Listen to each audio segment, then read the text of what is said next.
Hello everybody. In this series of lectures, we are going to introduce the concept of statistical quality control. In today's lecture, we will discuss the basics of statistical quality control.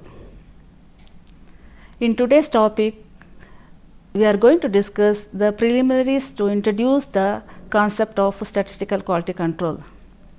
The topics are divided as introduction, meaning of statistical quality control, variations in quality, quality measurements, control charts for process control, rational subgroup, and conclusion.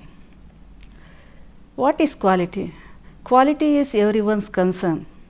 Quality is a relative term and it is generally used with reference to the end product. The quality of a product can be evaluated in many ways referred to as dimensions of quality. Quality is looked as performance. Will the product do the intended job? Quality is looked as reliability. How often the product fail? Quality is seen as durability. How long does the product last? Quality is seen in terms of serviceability. How easy it is to repair the product. Quality is seen as aesthetics. How does the product look like? Quality is seen as features. What does the product do? Does it has added features? Quality is seen as a perceived quality. What is the reputation or brand of the company or its product? Quality is seen in terms of conformance to standards. Is the product made exactly as the designer intended? The traditional definition of quality is based on the viewpoint that products and services must meet the requirements of those who use them. Hence, quality takes the definition fitness for use. This covers all the definitions of quality, fitness for use. Quality is also understood to be inversely proportional to variability, implying that equality of a product increases if the variability of the product decreases. That means there should not be much difference from item to item in the series of products. What is quality control? Quality control is a systematic process of maintaining and managing various factors that affect the quality of the product. Quality control can also be defined as the tools, the devices or skills through which quality activities are carried out. Quality control majorly depends on material, machine, type of labor, working conditions, measuring instruments, etc. Thus, the process through which we establish and meet standards to achieve quality of conformance is commonly termed as quality control. What is quality improvement? Quality improvement is the reduction of variability in process and products. One goal of this course is to learn how to implement statistical tools that can be used to improve quality.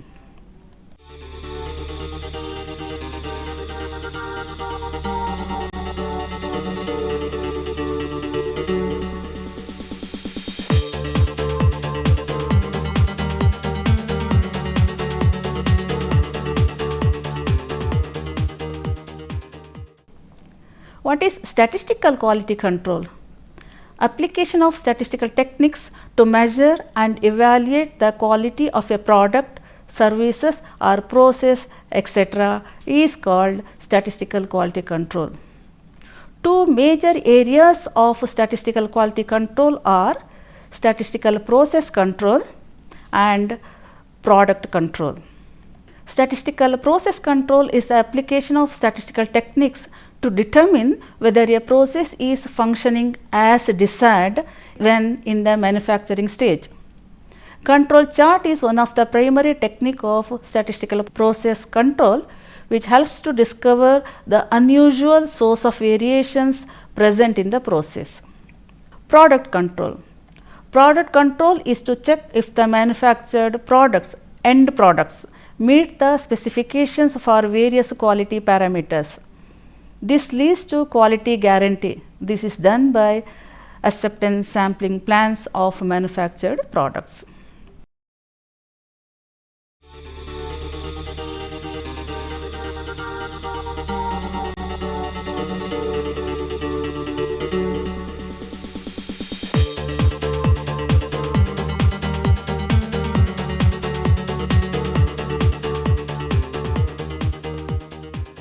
So, what are the variations in quality? In any production process, however well you designed or carefully maintained, a certain amount of inherent or natural variability will always exist. There are several reasons we should be concerned with the variations.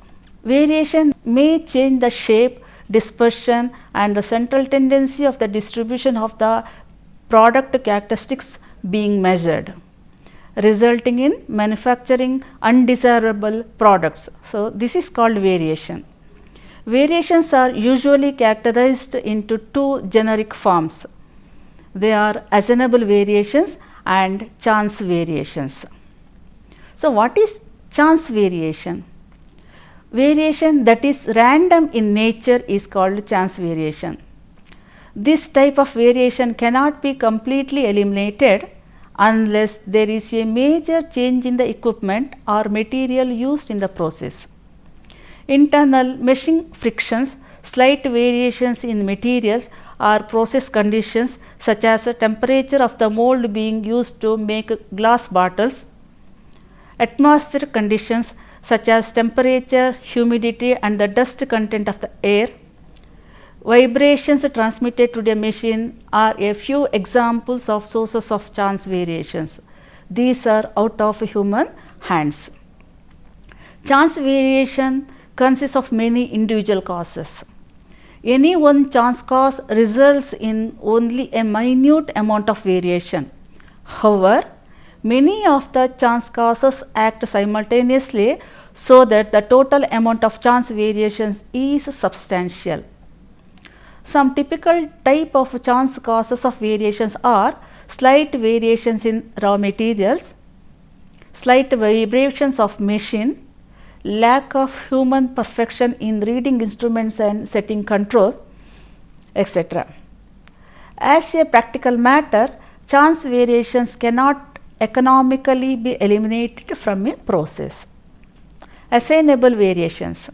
Variations that are not random in nature are called assignable variation. It can be eliminated or reduced by investigating the problem and finding the causes. They consist of one or just a few individual causes. Any one assignable cause can result in a large amount of variation. Some typical assignable causes of variations are batch of defective raw materials, faulty set of untrained operators, shift, etc. The presence of assignable variations can be detected and action to eliminate the causes is usually justified. What are the advantages of statistical quality control?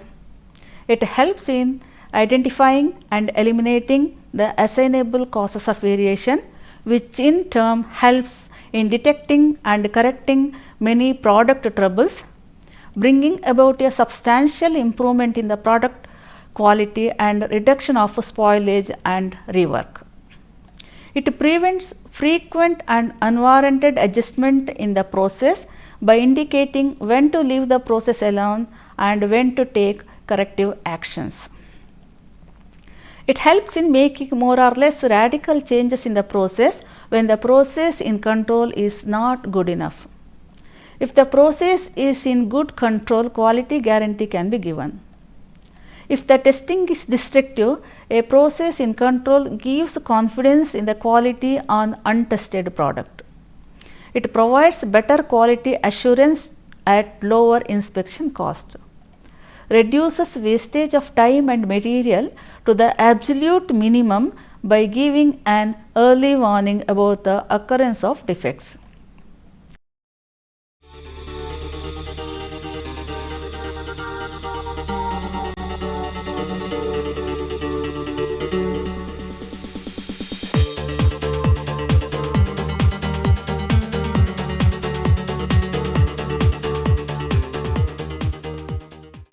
To apply statistical techniques in quality control, we need measurements. Quality measurements are classified into two: variables and attributes. Characteristics that are measured as either acceptable or not acceptable, conforms to specifications or do not conform to specification, go or no go, number of defects, etc. Thus, these measurements have only discrete binary or integer values. These kind of measurements are qualitative measurements, they are called attributes. Characteristics, those are measurable in numerical measurements on a continuous scale like height, weight, diameter, kilometer, liter, temperature, volume, etc. are called variables.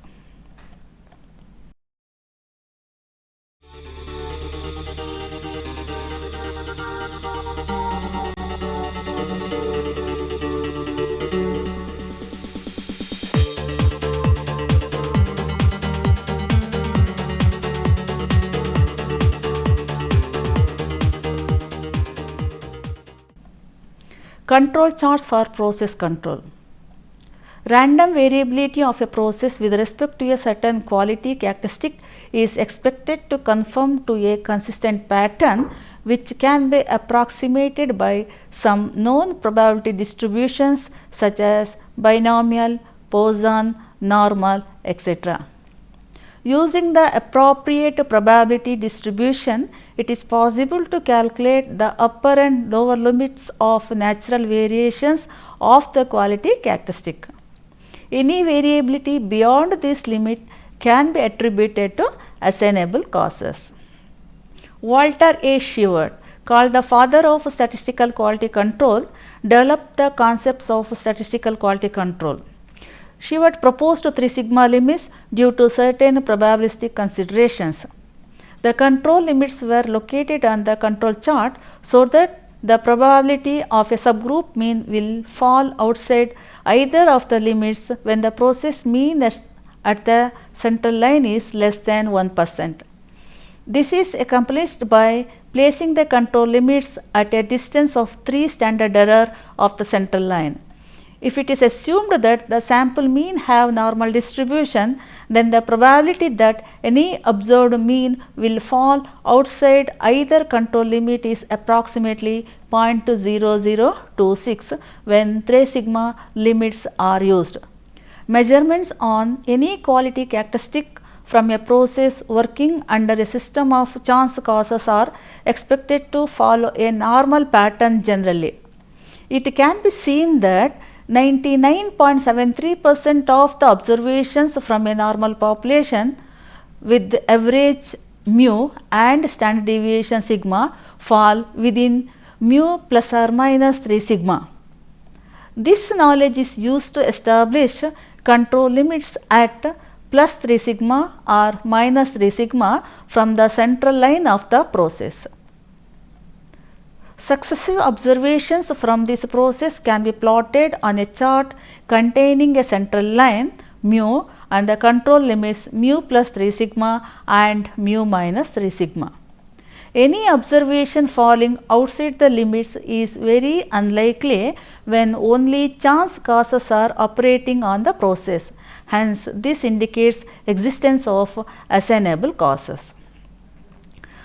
The 3 sigma limits are called natural tolerance limits. The width 6 sigma is generally known as natural tolerance. Specification limits. The specification limits are generally set for individual measurements. These limits are set by a design engineer in accordance with the needs of the consumer. Generally, these specification limits are denoted by upper specification limit and lower specification limit. For example, specification limits for resistance of a coil are 800 plus 5R, carbon in steel is 20 to 30%, compression of spring is 12 plus 0.5 lbs, etc. Probability limits. If the control limits are such that the probability of getting a point beyond the control limit is 0.001 when the random causes are operating, then these probability limits are called probability limits. Probability limits are widely used in England, whereas 3 sigma limits are common in USA. In place of 3 sigma limits 3, if you replace 3.09, we get probability limits. This gives the probability exactly 0.001. For R chart, the control limits are calculated such that probability that the range is greater than the upper control limit is 0.0005 and the probability that range less than the lower control limit is 0.0005. Warning limits. If 2 sigma limits are also drawn in a control chart, when these 2 sigma limits are called warning limits. A typical control chart is given below. Look at the chart. We have 2 thick lines, upper and lower side. The upper side thick line is upper control limit. The lower side thick line is lower control limit. The central line is the central line. Any control chart will be of this kind, depending upon what is our measurement, whether it is average, whether it is a dispersion or whether it is an attribute, number of non-conformities. First we have to decide about the measurements, then we have to plot that. So, when plot the exact measurements in dots, join them in straight lines, so we will get a chart like this. This chart exhibits whether the process is under control or out of control. In this chart, all the values are within the control limits. So, and also it exhibits no non-random variations. So, we can say that the process is under control. X axis explains the number of subgroups and the y axis gives the values of the characteristics. A control chart exhibits a state of control when we observe the following situations. 1. 2 out of 3 of the points are near the central line. A few of the points are on or near the central line. 3. The points appear to float back and forth across the central line. 4. The points are balanced in roughly equal numbers on both sides of the central line. 5. There are no points beyond the control limits. 6. There are no patterns or trends on the chart. A process that is not under control or is not unstable displays patterns of variations, then the process needs to be investigated for presence of assignable causes. Some of the signs of out of control situations are listed below. 1. Any point beyond the 3 sigma control limits. 2. 7 or more consecutive points above or below the central line. 3. 7 consecutive increasing or decreasing points. 4. 2 out of 3 beyond 2 sigma limits on the same side of the central line. 5. 4 out of 5 beyond 1 sigma limit on the same side of the central line. 6. 10 out of 11 consecutive points on the same side of the central line. 7. 12 out of 14 consecutive points on the same side of the central line. 8. A series of points hugging on the central line. 9. A series of points hugging on the control limits. 10. 14 consecutive points alternating ups and down, sawtooth pattern. Any non-random pattern such as cycles, trend, etc. Now, the question is how to select these subgroups to construct the control charts. Subgroups and rational subgroups. A subgroup is a small set of observations on process output closely together in time. A rational subgroup is one in which assignable causes of variations are not likely to be present, but which contains all the effects of random causes. Generally, subgroups should be selected in such a way that there is a minimum chance for the measurements in each subgroup to differ from each other. What is the size of the subgroup and method of drawing these subgroups? Generally, subgroups should be selected in such a way that there is a minimum chance for measurements in each subgroup to differ and a maximum chance for the subgroups to differ from each other.